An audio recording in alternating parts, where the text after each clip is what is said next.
আমি যদি টেনে লম্বা করে দিনটাকে কিয়ামত পর্যন্ত দিন বানিয়ে রাখি, মান ইলাহুন গায়রুল্লাহ ইয়াতিকুম বিলাইলিন তাসকুনুনা ফীহি, তাহলে বলো তো তোমাদের আমি আল্লাহ ছাড়া আর কে আছে যে তোমাদের জন্য রাত এনে দিবে, যেই রাতে তোমরা ঘুমের মাধ্যমে প্রশান্তি লাভ করবে? সেটা কোত্থেকে পাইবে?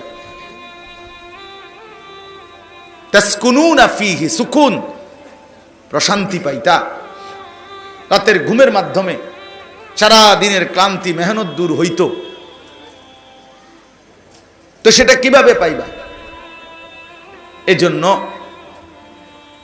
আল্লাহ তাআলা বলেন জিনাতাল্লাহ, জমিনের সবকিছু সুন্দর, সাদাটাও সুন্দর, কালোটাও কি সুন্দর, হাবশি গোলামও সুন্দর, আবার আরবের সুন্দর মানুষটাও সুন্দর। কারণ সবটাই আল্লাহর হাতের সাজানো। আমার মালিকের হাতে অসুন্দর কিছু হইতে পারে না, অসুন্দর কিছু হইতে পারে না। আল্লাহ তাআলার হাতে সব। আল্লাহ তাআলা নিজে বলছেন ফি আইয়ি সূরাতিম মা শাআ রাক্কাবাক, আমি আল্লাহ তাআলাই যেমনটা চেয়েছি আকৃতি দান করেছি। তাহলে উনি সুন্দর কেন, ইনি কালো কেন? উনি একটু বেকুব দেখে কালো নাকি? কথা বলেন না কেন? ওনার ফসা কম দেখে কালো না। আল্লাহ বলেন এটা আমি সাজিয়েছি বান্দা, সূরাত সৌন্দর্য আমি দিয়েছি, এটা আমার ইচ্ছা। তো এই জন্য গোটা কায়নাতের সমস্ত কিছু আল্লাহ তাআলা আমাদের জন্য দিয়েছেন, সুন্দর করে সাজিয়ে দিয়েছেন, আমাদের জন্য নিয়ামত দিয়েছেন। এই প্রথম তো এটা বোঝা উচিত, আল্লাহ তাআলার নিয়ামতের কদর স্বীকৃতি নিজের কলিজার ভিতরে থাকা চাই। আমরা সামান্য দুনিয়ায় কেউ একটু নাস্তা করাইলে, এক কাপ চা খাওয়াইলে আমরা এটা মনে রাখি, ভদ্রতার কারণে পরবর্তীতে সে যদি কখনো ডাক দেয় তো তার ডাকে সাড়া দিয়ে তার পিছে পিছে যাই। কেন? লোকটা আমারে 2 দিন আগে এক কাপ চা একটা বন খাওয়াইছিল, এখন ডাক দিছে, এখন না গেলে কেমন দেখায়? আমি তো খাইছি। তাহলে এক মানুষ যদি মানুষের সামান্য এক কাপ চা এবং বনের ভদ্রতা দেখাইতে পারে, তো এত বড় কায়নাত যিনি আমারে দিয়েছেন, 24 ঘন্টা আমার জন্য যিনি এই কায়নাত সৃষ্টি জগৎ দিয়েছেন, তো তার প্রতি কি কৃতজ্ঞতা আদায় করা উচিত না? তো যারা নামাজ পড়লেন না তারা কিভাবে কৃতজ্ঞতা আদায় করলেন বলেন ভাই? সারা রাত ঘুমের পরে যারা ফজরের নামাজ পড়লেন না তারা কিভাবে কৃতজ্ঞতা আদায় করলেন? যুবক ভাই তোমরা বলো, আজকের সারা দিনে যারা এক ওয়াক্ত নামাজ পড়ো নাই, তোমরা আল্লাহ তাআলার এত বড় সৃষ্টি জগৎ উপভোগ করার পরেও বিনিময়ে আল্লাহর সাথে এত বড় গাদ্দারি, এত বড় এটা পারলেন? আল্লাহ তাআলা জিজ্ঞেস করবে হাসরের ময়দানে, বান্দা তুমি কেমনে পারলা? তোমার বিবেকে কুলাইলো কেমনে? আমি তো শুধু একটা বনরুটি খাওয়াইছি না, আমি তো গোটা কায়নাত তোমার জন্য দিছিলাম, সমস্ত সৃষ্টি জগৎ তোমার জন্য আমি দিয়েছিলাম, তোমাকে শুধু আমার জন্য বানাইছিলাম। सारे दुनिया तेरे लिए तू सिर्फ मेरे लिए, तमाम दुनिया बांदा আমি বানিয়েছি তোমার জন্য, শুধু তোমাকে বানিয়েছি আমার জন্য। সবটা দুনিয়া তোমারে দিলাম, আর তোমাকে আমি আমার নিজের জন্য নিলাম। তুমি আমার গোলামি করবে, আমারে মনে রাখবা, এর দূরে শুধু চাইছিলাম আমি, কিন্তু সেই তুমি সব মনে রাখলা, শুধু আমারই ভুলে গেল। হায় রে অকৃতজ্ঞ মানুষ, অকৃতজ্ঞ, কি পরিমাণ অকৃতজ্ঞ এটা। যাই হোক, তো আমি যেটা মূল বলতেছিলাম, আল্লাহ তাআলা এই কোটি কোটি নিয়ামত চারিদিকে আমাদেরকে দান করেছেন।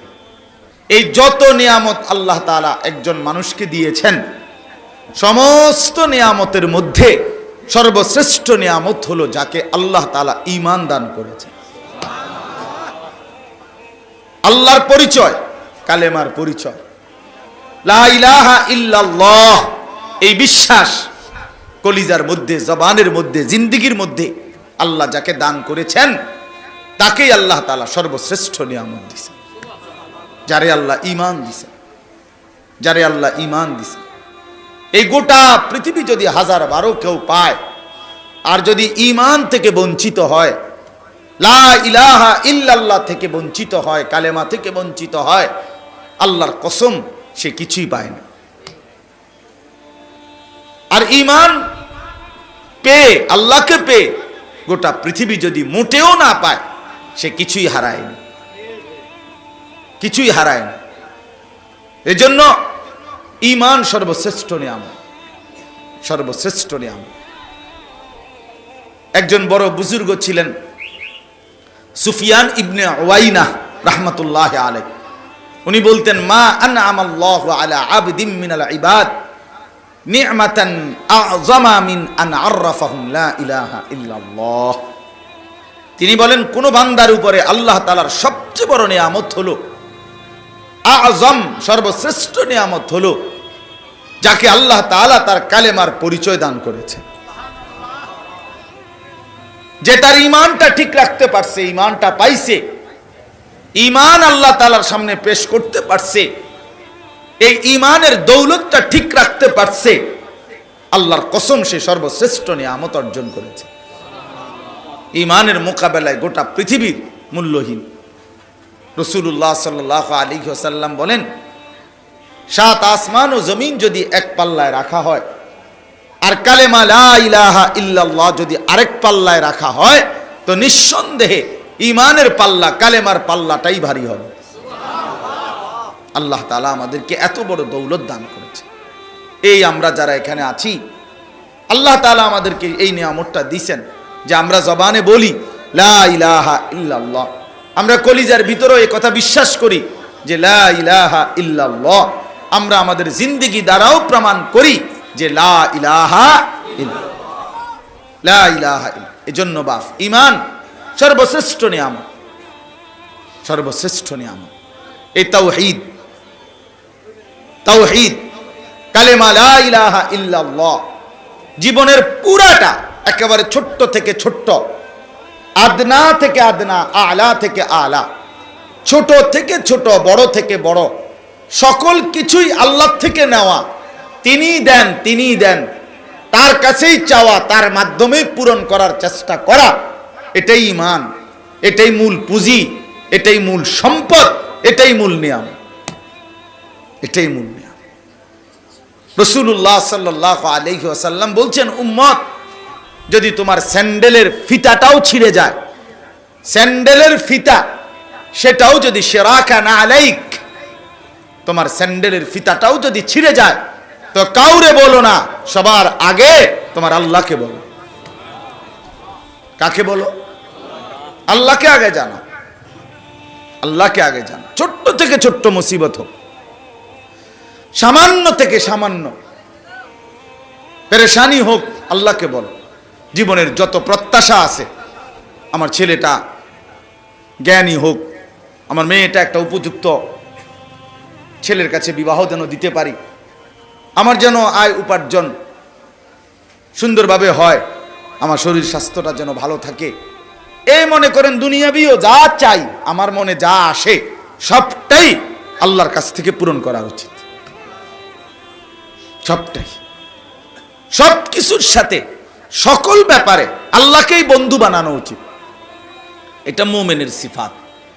আল্লাহ আমাদেরকে ঈমানের দৌলত দিছেন, মুসলমান বানিয়েছেন, মুমিন বানিয়েছেন। বাপ, আল্লাহ আমার কাছে চান, বান্দা আমি তোমাকে পছন্দ করে, আমি ইচ্ছা করে, কোনো তদবির ছাড়া, কারো কোনো পরামর্শ ছাড়া আমি তোমারে ঈমান দিয়েছি। লাম ইয়াকুন শাইআম মাযকুরা, আল্লাহ তাআলা বলেন, এই পৃথিবীতে যেদিন মায়ের পেটে তুমি ভূমিষ্ঠ হয়েছ, তার আগে তোমার কোনো নাম নিশানাও পৃথিবীতে ছিল না, উল্লেখ করার মতো ছিল না। কোনো আদমশুমারিতে, কোনো চেয়ারম্যান অফিসে, কোনো মেম্বার অফিসে, পৃথিবীর কোনো জায়গায় তোমার নাম ঠিকানা বলতে কোনো পরিচয় ছিল না, তোমার কোনো আলোচনা ছিল না। আমি আল্লাহই দয়া করে তোমাকে মায়ের রেহেমে দিয়ে সেখান থেকে এই পৃথিবীতে বের করে এনেছি। আমি করেছি এটা। হাল আতা আলাল ইনসানি হিনুম মিনাদ দাহর লাম ইয়াকুন শাইআম মাযকুরা ইন্না খালাকনাল ইনসানা মিন নুতফাতিন আমশাজ। আল্লাহ তাআলা বলেন আমি সৃষ্টি করেছি, আমি এনেছি বান্দা, তোমারে অস্তিত্বে এনেছি আমি, এই পৃথিবীর আলো বাতাসের মুখ দেখিয়েছি আমি, এটা আমার ফয়সালা ছিল। আর সেই আমি শুধু মানুষ হিসেবে পৃথিবীতে পাঠাই নাই তোমারে, বরং এক ইমানদারের ঘরে জন্ম দিয়ে তোমারে আমি মা দিয়েছি মুসলমান, বাবা দিয়েছি মুসলমান, বিনিময়ে তোমার তাকদীরও আমি ইসলাম দিয়ে দিয়েছি। তুমি জানো না বান্দা, এটা আমার কত বড় নিয়ামত দিস। আরে ভাত তো আমি সবাইরে দেই, চাল আমি সবাইরে দেই, বিল্ডিং, দালান, স্ত্রী, সন্তান, সংসার, দুনিয়ার সমস্ত কিছু, এগুলো তো আমি আল্লাহ তাআলা কাফের, বেঈমান, মুশরিক, নাস্তিক, মুরতাদ, হিন্দু, বৌদ্ধ, ইহুদি, খ্রিস্টান সবাইরে দেই। কিন্তু কালেমার দৌলত, ঈমানের দৌলত, লা ইলাহা ইল্লাল্লাহর দৌলত, আমার মহব্বত, আমার ভালোবাসা আমি সবাইকে দেই না, শুধু যারে পছন্দ করি তারে দেই। যত লোক ভাত খায় তত লোক ইমানদার তো? কথা বলেন না কেন? তো ওই ভাই, ওই এটা নামাও, নামাও, নামাও, এমনি শোনো, এমনি শোনো, রাগ করে রয়েছে দিকে, মোবাইলের দিকে। বেটা, তুমি মোবাইলের দিকে তাকাইলে কার ওয়াজ শোনো?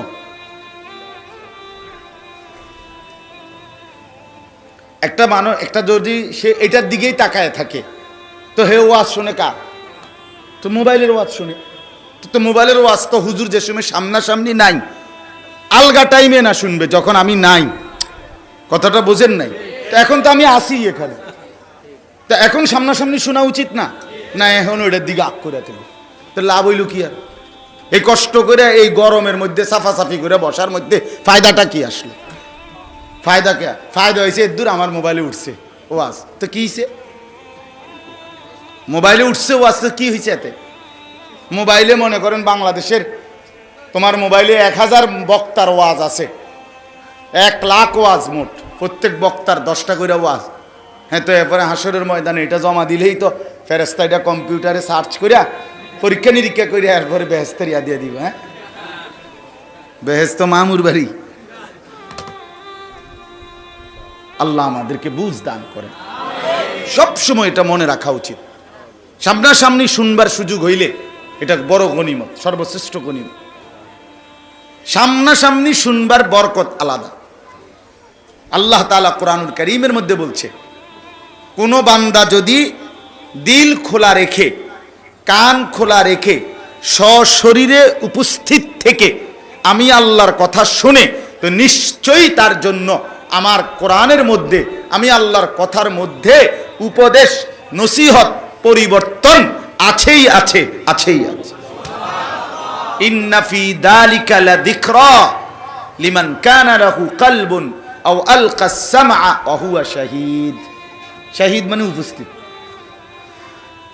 এটার বরকতই আলাদা, এটার বরকতে। যেই মানুষটা দিল খোলা রাইখা, কান খোলা রাইখা, চোখ খোলা রাইখা, সশরীরে মনোযোগ দিয়া আল্লাহর কথা শুনে, বিশ্বাস করেন ধীরে ধীরে তার পরিবর্তন হয়।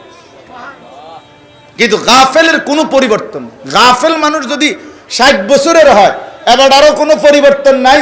গাফেল যদি 14 বছরেরও হয়, তারও কোনো পরিবর্তন হয় না। ওই বয়স তো 60, ওয়াজনে আজকে 30 বছর জুমার নামাজে ইমাম সাহেবের বয়ান শুনে, ইমাম সাহেব ওয়াজ শুরু করে, এবার সামনের কাতারে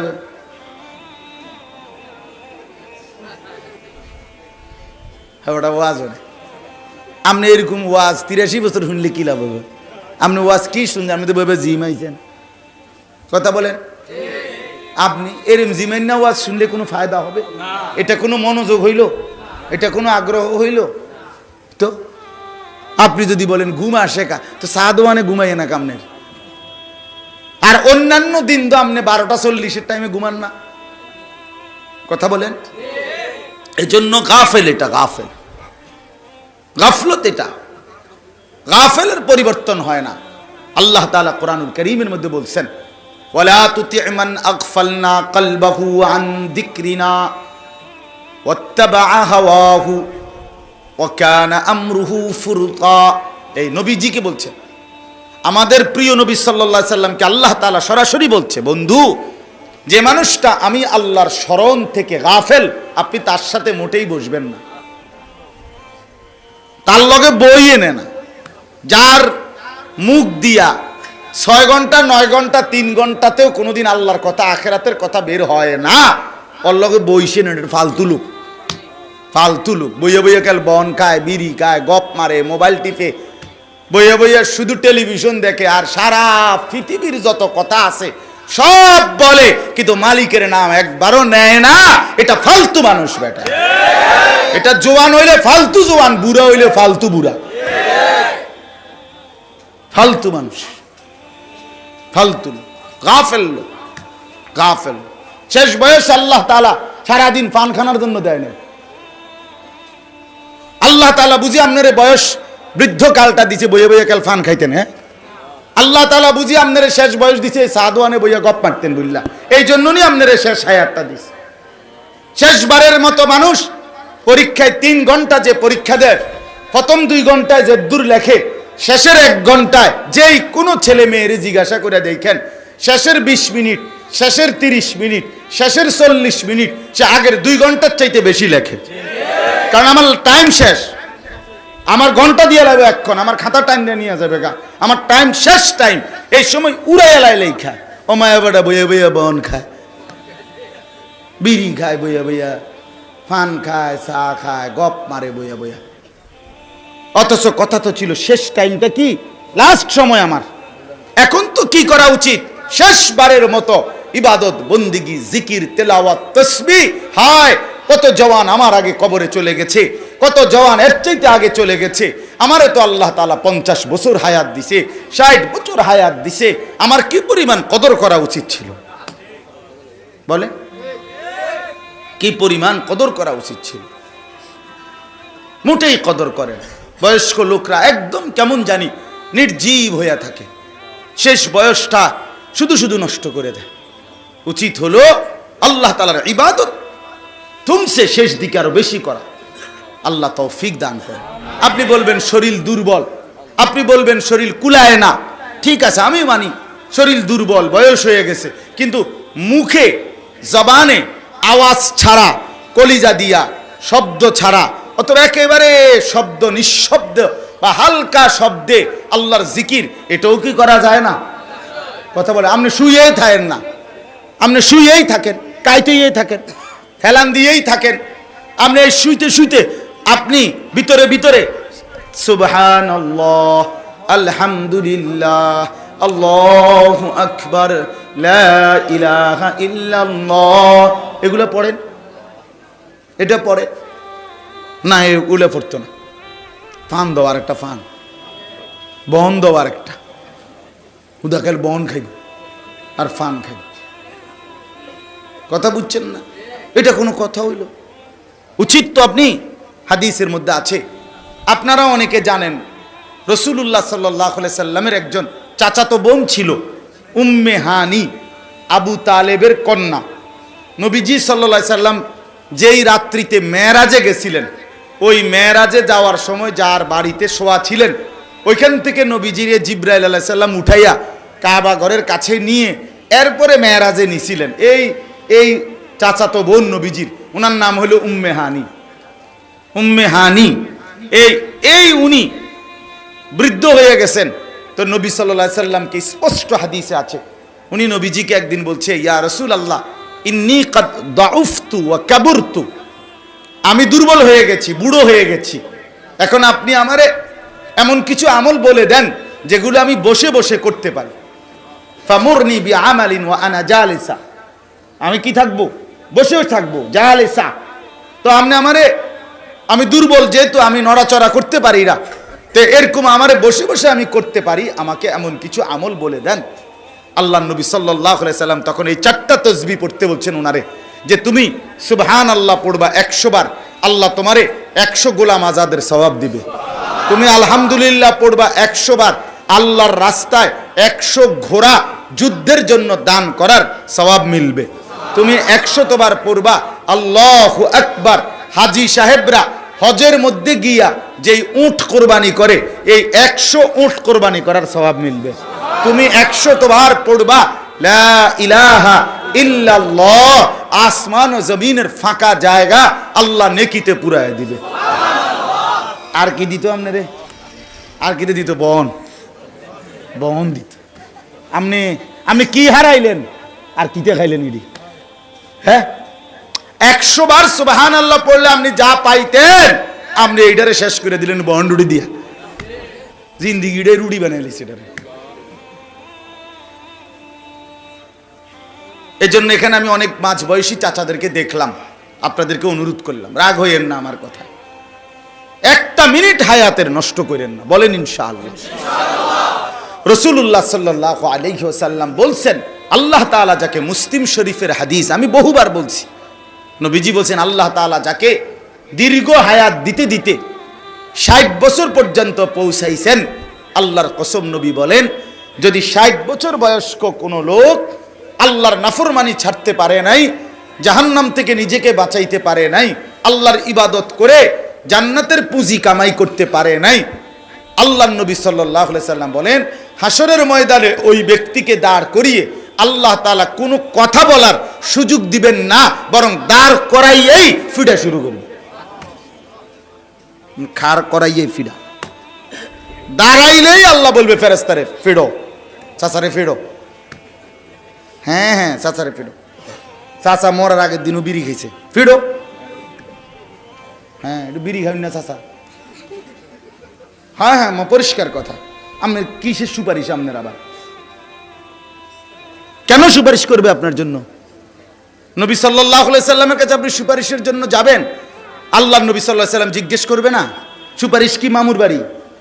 আপনি যে যাবে তারই সুপারিশ করে বেহেশত বুঝাই দিবে নবী। নবী এটা নি বলছে, কথা বলেন না, ইনসাফের কথা বলেন। আল্লাহর নবী সাল্লাল্লাহু আলাইহি সাল্লাম সুপারিশ করবে এ কথা 100 বার সত্য, 100 বার সত্য, কোটি বার সত্য, কিন্তু মানে কি এর কোনো নিয়ম কানুন নাই, এর কোনো ধরা বাধা নাই, আপনি যাইবেন আর সব সুপারিশ করে বেহেশত দিয়ে নেব, এটা অর্থ তো তাইলে রাসূলুল্লাহ সাল্লাল্লাহু আলাইহি ওয়াসাল্লাম জিজ্ঞেস করবে না উম্মত আমি কোনোদিন একটা কাঁচা পেঁয়াজের গন্ধ সহ্য করতে পারি নাই, আমি একটা কাঁচা রসুনের গন্ধ সহ্য করতে পারি নাই। এক সাহাবী গোসল না করে বসছে মসজিদে নববীতে জুমার দিন, আল্লাহর নবী সাল্লাল্লাহু আলাইহি ওয়াসাল্লাম বলে দিয়েছে সবার জন্য জুমার দিন গোসল করা ওয়াজিব, সুন্নতে মুআক্কাদা, বাধ্যতামূলক, সবার জন্য নিয়ম করে দিয়েছে। এই সামান্য ঘামের গন্ধ আল্লাহ রাসূলের কষ্ট হয়েছে, নবীজি বলছে ফেরেশতাদের কষ্ট হয়। তো যিনি কাঁচা পেঁয়াজের গন্ধ সইতে পারতেন না, রসুনের গন্ধ সইতে পারতেন না, ঘামের গন্ধে যার কষ্ট হইতো, যে নবী সাল্লাল্লাহু আলাইহি সাল্লামের 24 ঘন্টা দেহ মোবারক থেকে মেশক আম্বরের ঘ্রাণ বের হইতো, যার দেহ থেকে ঘাম বের হলে সাহাবীরা সেটাকে মেশক হিসাবে, আতর হিসাবে ব্যবহার করত, যিনি হাঁটলে ওই জায়গা মেশকের ঘ্রাণ হইতো, পরে পিছন দিয়া মানুষ আসলে বুঝতো মুহাম্মদ এদিক দিয়া গেছে। তাইলে সেই এত সুন্দর, এত পবিত্র, এত সুগন্ধিময় নবীজি নিজে বলছেন, চাচারা শুনেন, আল্লাহর নবী বলছেন পৃথিবীতে 3টি জিনিস আমার সবচেয়ে প্রিয়, সবচেয়ে প্রিয় দুনিয়ার মধ্যে 3 জিনিস আমার সবচেয়ে প্রিয়। 1 আমার স্ত্রীগণ আমার প্রিয়, 2 সুগন্ধি আতর আমার কাছে প্রিয়, 3 নামাজ আমার সবচেয়ে প্রিয়। তাহলে যে নবী সাল্লাল্লাহু আলাইহি ওয়াসাল্লাম বলছে পৃথিবীতে 3টি প্রিয় বস্তু আমার, হুব্বিবা ইলাইয়া মিনাদ দুনিয়া সালাসা আন-নিসা ওয়াত-তিব ওয়া কুররাতু আইনি ফিস সালাহ। আমার স্ত্রীরা আমার প্রিয়, কারণ এ কথার অর্থ কি, যে তার স্ত্রীকেই ভালোবাসে, যে স্ত্রীকেই প্রিয় মনে করে, সে আর বেগানা নারীর দিকে তাকায় না, ঘরে যার মন বসে না হে টেলিভিশনের দিকে আঁক করে থাকে। মানুষের বেডি চাইতে ভাল লাগে, মানুষের বেডি রাক্ষসের মতো চায়, মানুষের বেডি রাক্ষসের মতো, লজ্জা শরম নাই মিয়া, লজ্জা শরম নাই, হায়া নাই, ইনসানিয়ত নাই, বিবেক বলতে কিচ্ছু নাই, কিচ্ছু নেই। আল্লাহ নবী সাল্লাল্লাহু আলাইহি ওয়াসাল্লাম বলেন আমার বিবিরাই আমার কাছে প্রিয়, আমি ভিন নারী দেখবো কেন? সুগন্ধি আতর আত্রিব আমার কাছে প্রিয়, নামাজ আমার কাছে প্রিয়। এই জন্য যেই নবী সাল্লাল্লাহু আলাইহি ওয়াসাল্লাম, তোর নবী বলবেন উম্মত আমি 1 সেকেন্ডের জন্য দুর্গন্ধ পছন্দ করতাম না, সেই তুমি এই বিড়ি সিগারেটের দুর্গন্ধ নিয়ে আমার সামনে কেমনে দাঁড়াইলা? তাছাড়া বলেন, নিজের উপরে দয়া করেন, নিজের উপরে দয়া। আশিকে রাসূল শুধু দাবির নাম না, এটা বাস্তবে দেখানোর নাম। বলেন, আহলুস সুন্নাহ ওয়াল জামাত। আহলুস সুন্নাহ ওয়াল জামাত মানে হলো দুই শব্দ। আহলুস সুন্নাহ ওয়াল জামাত পরবর্তী কারো মন মতো সিদ্ধান্ত হবে না। মানে গাছ জোরে এমনি কুদ্দা উঠলে, লাফাইয়া উঠলে আহলুস সুন্নাহ ওয়াল জামাত হয় না, বরং আহলুস সুন্নাহ মানে হলো রাসূলুল্লাহ সাল্লাল্লাহু আলাইহি ওয়াসাল্লামের সুন্নাতের অনুসরণ, ওয়াল জামাত মানে সমস্ত সাহাবায়ে কেরামের অনুসরণ। রাসূলুল্লাহ সাল্লাল্লাহু আলাইহি ওয়াসাল্লামের অনুসরণ এবং সাহাবায়ে কেরামের হুবহু অনুসরণ যার মধ্যে আছে তাকে আহলুস সুন্নাত ওয়াল জামাতের অনুসারী বলা হয়।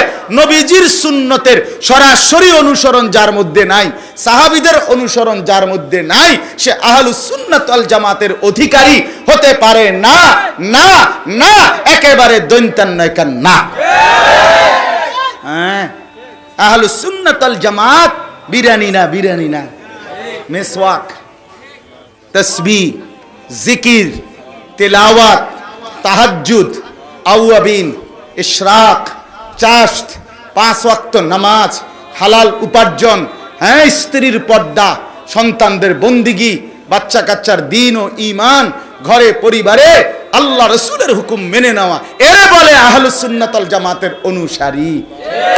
মুখে বিড়ি এবারটা কয়বারটা নবীর আসে, আর আমরা কি তা? আমরা সিরা সাবাই, হ্যাঁ, আমরা বন দিয়ে চা দিয়ে ভিজাইয়া খাই। আলাপ করেন আপনি, হ্যাঁ, আলাপ করেন আপনি। রাসূলুল্লাহ সাল্লাল্লাহু আলাইহি ওয়াসাল্লামের সরাসরি অনুসরণ যার মধ্যে সে আহলুস সুন্নাত, সাহাবায়ে কেরামের অনুসরণ যার মধ্যে সে ওয়াল জামাত, মানে আহলুস সুন্নাত ওয়াল জামাত। ধাক্কা ধাক্কির দরকার নাই, আপনি আমার দলে আইয়েন না, লাগতো না, আমি জায়গা মই নাই মে দৌড় দিন, আপনি আমার দলভুক্ত হওয়ার দরকার নাই। আপনি আপনাগুলো জায়গাতে থাকেন, আমি ক্যান্টনমেন্টে থাকি, আপনারা বলার সঙ্গেই থাকেন। কথা বুঝেন নাই আমার? কেউ কারো দলভুক্ত হওয়া মূল মাকসাদ না, মূল মাকসাদ হলো আখিরাতের মুক্তি। ঠিক কি না বলেন না? কেন জান্নাত কি এই কদ্দুস জায়গারে কয় না? 2টা রুম আর একটা বারিন্দা, এটারে তো কয় জান্নাত। জান্নাত অনেক বড়, জান্নাত অনেক। আমরা এই সবটি মানুষ গেলেও জান্নাতের কোন আতো লাগতো না, তো অসুবিধা কি? আমরা সবাই জান্নাতে যাই, কথা বলেন না কেন? আমরা সবাই যাব ইনশাআল্লাহ, আমরা সবাই যেতে চাই ইনশাআল্লাহ। তো অতএব প্রত্যেকেই ফিকির করি নিজ জায়গায় যে রাসূলুল্লাহ সাল্লাল্লাহু আলাইহি সাল্লামের সুন্নাত অনুসরণ করেন। মিয়া, সুন্নাত অনুসরণ করেন, নবীকে ভালোবাসেন, রাসূলুল্লাহ সাল্লাল্লাহু আলাইহি ওয়াসাল্লামের সুন্নাতকে অনুসরণ করেন। কোরআনুল কারীমে একবার দুইবার না, বিশ্বাস করেন বারবার আল্লাহ তাআলা বলছেন ওয়াত্তাবিউহু লাআল্লাকুম তাহতাদুন। আল্লাহ বলেন আমার বন্ধুকে অনুসরণ করো, নিশ্চিত তোমরা হেদায়েত পেয়ে যাবে। আল্লাহ তাআলা বলছে বন্ধুকে অনুসরণ করো, যারা যারা অনুসরণ করবে উলাইকা হুমুল মুফলিহুন, তারা সফল জান্নাতি। নবীজি বলছেন, আল্লাহ বলছেন ফাত্তাবিউনি ইউহিব্বুকুমুল্লাহ ওয়া ইয়াগফির লাকুম যুনুবাকুম। আমার বন্ধুকে অনুসরণ করো, তাহলে আমি আল্লাহও ভালোবাসবো, গুনাহও মাফ করে দেব, জান্নাতও বুঝাইয়া দেব। অনুসরণ অনুসরণ অনুসরণ, কি বলে? অনুসরণ অনুসরণ অনুসরণ করিলেই ভালোবাসা প্রমাণিত হয়, ভালোবাসলেই অনুসরণ করতে হয়, এটা আলগা কোনোভাবেই সুযোগ নাই। আপনি মনে করেন এই কাগজ এইটা, এটার মধ্যে এই ফিটে তো লেখা আছে, ঠিক না? এই ফিটে এটা যেহেতু লেখাই নাই, এটা তো দরকার নাই, এটা হালাই দেন, মানে এই পিঠটা ফেলে দেন। কেমনে সিস্টেম আছে কোনো? এটা মানে এইটা রাখতে হইলে এটা থাকতে হবে, নি থাকতে হবে, এটা আলগা করার কোনো সুরত আছে এখানে? তো আল্লাহর কসম, রাসূলুল্লাহ সাল্লাল্লাহু আলাইহি সাল্লামকে ভালোবাসলে অনুসরণ করতেই হবে। অনুসরণ যে করে তার ভালোবাসা প্রমাণিত হবেই হবে। এটা এটা এমন একটা পৃষ্ঠা, যে পৃষ্ঠা এদিক উল্টানো বাদ দেওয়া যায় না, আলগা করা যায়। এরা ভালোবাসে নবীরে আর এরা নবীরে অনুসরণ করে, এরা দুই দল দুই রকম, জি না?